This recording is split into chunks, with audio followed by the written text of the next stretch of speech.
Saludos, mi nombre es Pablo Velázquez Barrios, soy estudiante del Instituto de Investigaciones Jurídicas de la Licenciatura en Derecho de la Universidad UNACH.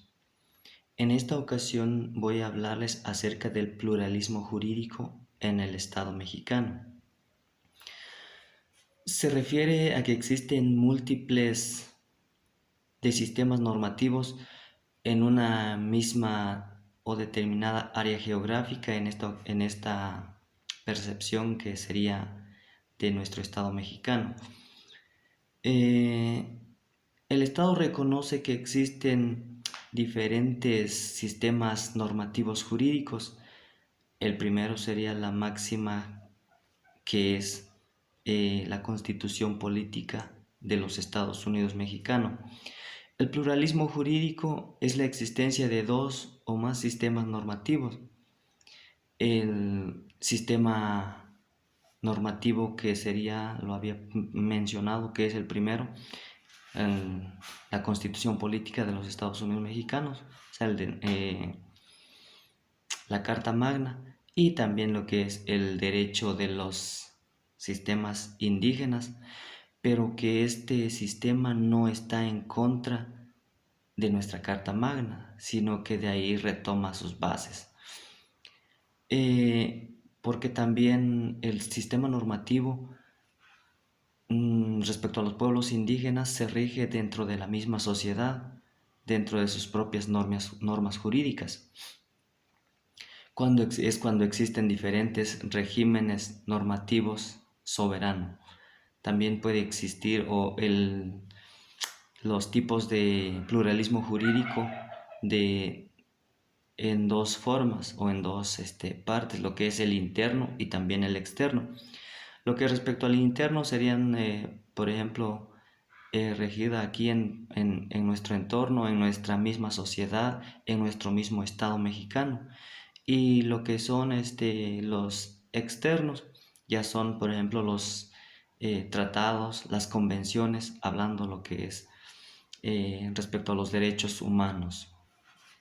Puede ser también un pluralismo jurídico débil o un pluralismo jurídico fuerte, o sea, de esas dos partes. El Estado mexicano respeta la diversidad de sistemas normativos. Sí las respeta porque es por eso que existe el pluralismo jurídico. Con respecto a los pueblos indígenas, es uno de ellos, que estos pueblos se rigen a través de sus usos y costumbres, a través de su cultura. Tienen un sistema consuetudinario para tomar y hacer justicia por sus mismas enseñanzas que vienen desde tiempos muy antiguos, en donde ellos se regían, y hoy en día el pueblo indígena se sigue rigiendo muchas veces por esas costumbres. Pero hace falta todavía aún que el pueblo mexicano, más que nada el gobierno, el propio Estado, en que pueda fomentar aún más esos derechos, ese respeto hacia esas culturas, hacia esas normas jurídicas que ellos tienen, por las cuales se rigen, que son los usos y costumbres, entre otras cosas, en donde el gobierno es necesario que pueda implementar más el desarrollo y que estos mismos pueblos tengan su propio desarrollo en su misma cultura, en su misma regulación, que tengan una misma regulación a la vida social de su cultura como pueblos indígenas, pero siempre y cuando respetados por el pueblo mexicano, por el Estado. ¿Existe el respeto a los derechos humanos dentro de los pueblos indígenas? Bueno, desde mi punto de vista, sí existen, porque en los pueblos indígenas hay leyes, hay costumbres, sus propias normas jurídicas, por el cual ellos se rigen, lo que decía antes, hacen justicia a través de sus usos y costumbres. Pero por el otro lado, lo que son el respeto a los derechos humanos dentro de los pueblos indígenas son muchas veces violados esos derechos naturales a través de la discriminación, el racismo, por la falta de apoyos económicos, por la misma marginación, pero es por lo mismo de que no hay una preparación a nivel académico y muchas veces por eso se violan los derechos, no hay respeto hacia los pueblos indígenas, se excluye por su falta de preparación. Es por eso que hace falta mucho todavía en nuestro Estado mexicano. ¿Cuáles son los derechos sociales importantes para revertir la situación de los grupos vulnerables?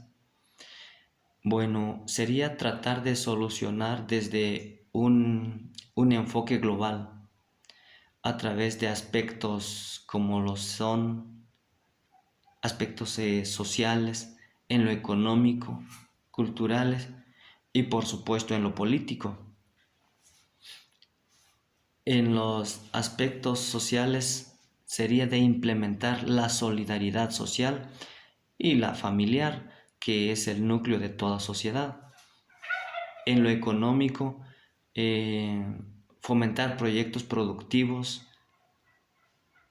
como los microcréditos, capacitación para el trabajo y para que ese mismo pueblo tenga un desarrollo, para que ya no sean tan vulnerables, sino que se vaya contrarrestando todo eso. Respecto a los aspectos culturales, la sociedad se rige por principios y valores.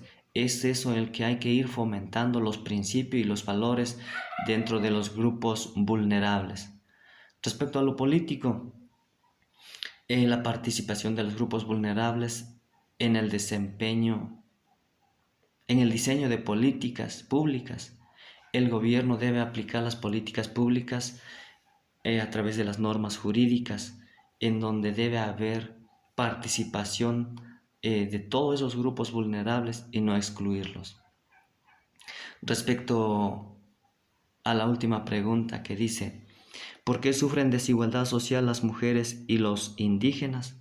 Bueno, la mujer sufre desigualdad por su situación precaria,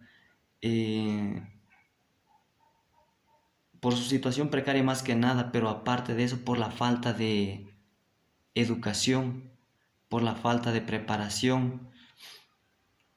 Vamos a hablarlo así como un nivel primario, secundario, en lo que es el estudio, un nivel medio o hasta incluso el nivel superior, en donde muchas veces no reciben información y se les excluye por el simple hecho de ser mujer. A diferencia, en las zonas urbanas hay más información, más oportunidad de sobresalir y de obtener esos derechos fundamentales acerca de la educación y de la dignidad humana. Lo mismo pasa con los pueblos indígenas. Muchas veces los pueblos indígenas eh, son discriminados o se sufre de desigualdad social por la misma situación del analfabetismo, por sus rasgos físicos y por la cultura, en donde hay una diferencia entre la cultura urbana y la cultura rural. Es por eso que muchas veces el indígena se le excluye a través de la desigualdad. Pero vamos a ver acerca de lo que es el artículo 4, en donde nos dice que el hombre y la mujer son iguales en derechos. Entonces vamos a promover y procurar en que todo esto se ponga a la práctica, porque todos los seres humanos somos iguales. Muchas gracias.